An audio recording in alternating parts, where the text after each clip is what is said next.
To Caroline by Lord Byron. Read by Ken Moss.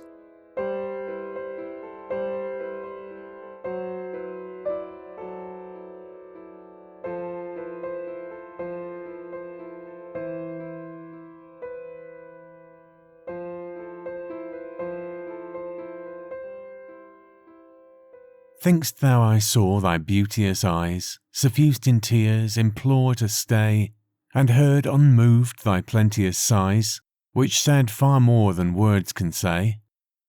Though keen the grief thy tears expressed, when love and hope lay both overthrown, yet still, my girl, this bleeding breast throbbed with deep sorrow as thine own.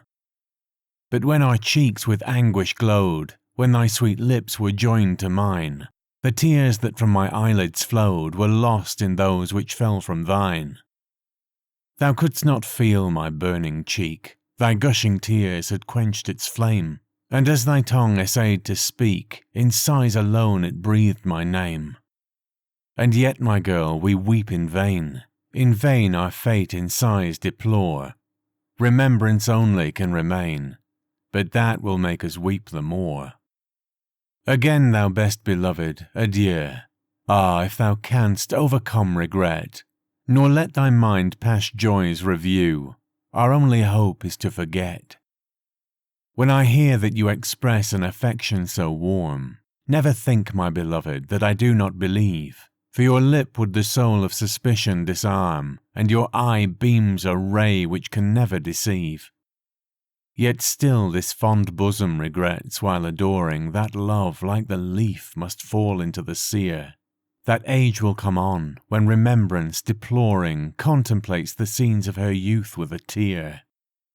That the time must arrive when, no longer retaining their auburn, those locks must wave thin to the breeze, when a few silver hairs of those tresses remaining prove nature a prey to decay and disease.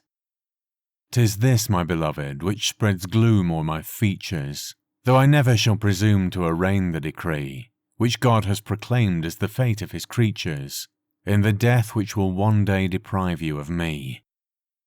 Mistake not, sweet skeptic, the cause of emotion, no doubt can the mind of your lover invade. He worships each look with such faithful devotion, a smile can enchant, or a tear can dissuade. But as death, my beloved, soon or late shall overtake us, and our breasts, which alive with such sympathy glow, will sleep in the grave till the blast shall awake us, when calling the dead in earth's bosom laid low. Oh, then let us drain while we may draughts of pleasure, from which passion like ours may unceasingly flow. Let us pass round the cup of love's bliss in full measure, and quaff the contents as our nectar below. Oh, when shall the grave hide forever my sorrow? Oh, when shall my soul wing her flight from this clay? The present is hell, and the coming tomorrow but brings with new torture the curse of today. From my eyes flow no tear, from my lips flow no curses. I blast not the fiends who have hurled me from bliss, for poor is the soul which bewailing rehearses its querulous grief when in anguish like this. Was my eye, stead of tears, with red fury flakes brightening? Would my lips breathe a flame which no stream could assuage? On our foes should my glance launch in vengeance its lightning, with transport my tongue give loose to its rage. But now tears and curses alike unavailing would add to the souls of our tyrants' delight. Could they view us our sad separation bewailing, their merciless hearts would rejoice at the sight.